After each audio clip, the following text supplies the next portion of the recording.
ओम नमः शिवाय। मैं पंडित यज्ञेश शास्त्री त्र्यंबकेश्वर से। आज का जो चर्चा का विषय है वो है काल सर्प दोष।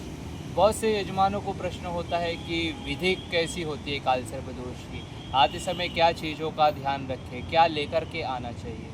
आपको घर से आते समय अब जो धोती गमछा लेकर के आना होता है और अपनी जन्म पत्रिका और थोड़ा सा घर से चावल लेकर के आएँ। और इसके बाद जो आप आते हैं तो सर्वप्रथम में कुशावर्त कुंड में स्नान करवाया जाता है। कुशावर्त कुंड में स्नान करने के पश्चात आपको आश्रम में आकर सर्वप्रथम रुद्रा अभिषेक पूजन किया जाता है।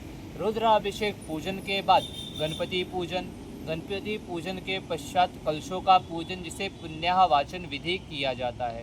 पुण्याह वाचन विधि के पश्चात कुल देवी का पूजन, कुल देवी के पितरों, फिर कुल देवी के पूजन के पश्चात पितरों का पूजन, जिसे नांदी श्राद्ध विधि कहा जाता है। नांदी श्राद्ध यानी जो प्रेम से श्राद्ध करने वाली पूजा होती है उसे कहा जाता है नांदी श्राद्ध विधि। उसके पश्चात किया जाता है ब्रह्मा जी का पूजन। ब्रह्मा जी का पूजन के पश्चात किया जाता है प्रधान आपके 9 चांदी के नाग नागिन राहु केतु की प्रतिमा, उनका पंचोपचार पूजन, राजोपचार पूजन इत्यादि किया जाता है। फिर उसके पश्चात नवग्रह भगवान का पूजन। नवग्रह भगवान के पूजन के बाद असंख्याता रुद्र भगवान का पूजन, फिर होम हवन किया जाता है। फिर आपको नाग दिया जाता है, उसका आपको विसर्जन करना होता है। ऐसी होती है कालसर्प दोष की पूजा विधि।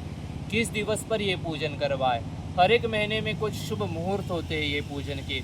हर एक दिवस पर ये पूजा विधि नहीं करा सकती, इसके कुछ श्रेष्ठ मुहूर्त होते हैं। नीचे नंबर दिया गया है, आप उस पर संपर्क कर मुहूर्त मंगवा सकते हैं। अधिक जानकारी के लिए संपर्क करें। ओम नमः शिवाय। हर हर महादेव।